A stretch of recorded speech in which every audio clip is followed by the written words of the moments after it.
Hi സുഹൃത്തുക്കളെ, അപ്പോൾ നമ്മുടെ കിളിക്കൂട്ടിൽ കിളിക്കുഞ്ഞുങ്ങളൊക്കെ വിരിഞ്ഞിട്ടുണ്ട്. അപ്പോൾ അതിൻ്റെ കാഴ്ചകളാണ് അപ്പോൾ ഇന്ന് നമ്മൾ കാണിക്കുന്നത്. അപ്പോൾ ഇന്ന് ഞാൻ കയറി നോക്കുമ്പോൾ 3 കിളിക്കുഞ്ഞുങ്ങൾ വിരിഞ്ഞിട്ടുണ്ട്.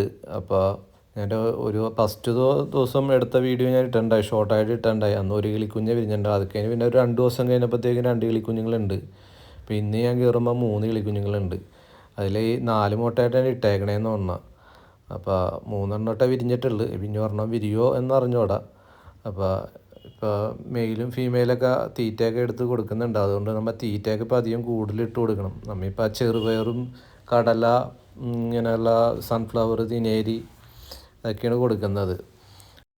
കൊക്ടെയിലിൻ്റെ മുട്ട വിരിയാൻ 18 ദിവസമാണ് പറയുന്നത്. അപ്പോൾ നമ്മൾ ആദ്യം വീഡിയോ എടുക്കുമ്പോൾ 2 മുട്ട ഉണ്ടായിരുന്നു. അതുകൊണ്ട് ദിവസം എത്ര ദിവസവും നമുക്ക് കറക്റ്റ് നോക്കാൻ പറ്റിയിട്ടില്ല. അപ്പോൾ ഇപ്പം മെയിൽ കിളിയാണ് അകത്തിരിക്കുന്നത്. ഇത് മെയിലാണിത്. മെയിലും ഫീമെയിലൊക്കെ നന്നായിട്ട് തീറ്റയൊക്കെ എടുത്ത് കൊടുക്കുന്നുണ്ട്. അപ്പോൾ 1 മാസം കഴിയുമ്പോൾ നമ്മൾ ഇതിൽ നിന്ന് ഒരു കിളിക്കുഞ്ഞ് നമ്മൾ എടുത്തിട്ട് ഹാൻഡ് ഫീഡ് ചെയ്ത് വളർത്താനുള്ള, ഇണക്കി വളർത്താനുള്ള പരിപാടിയാണ്. അപ്പോൾ ഇനി അതിൻ്റെ വീഡിയോസൊക്കെ നമ്മൾ പുറകെ ഇടുക കേട്ടോ. അപ്പോൾ എല്ലാവരും നമ്മുടെ ചാനലൊക്കെ ഒന്ന് സബ്സ്ക്രൈബ് ചെയ്യുക. ഓക്കെ. പിന്നെ നമുക്ക് കിളിക്കൂടിലേക്ക് ഒരു ഫിഞ്ചസിനെ മേടിക്കാനുള്ള പരിപാടിയുണ്ട്. അത് കളർഫുള്ളായിട്ടുള്ള ഫിഞ്ചിനെ, കഴുത്തിലൊക്കെ റെഡൊക്കെ ആയിട്ട് കളറൊക്കെ വന്ന നല്ല ഫിഞ്ചിനെ നോക്കി മേടിക്കാനുള്ള പരിപാടിയുണ്ട്. അപ്പോൾ അതിൻ്റെ വീഡിയോ കുറേ വരും നമ്മൾ. അപ്പോൾ ഇതൊക്കെ ഒരുവിധമായിട്ട് മേടിക്കാമെന്ന് ഓർത്തിരിക്കണമായിരുന്നു.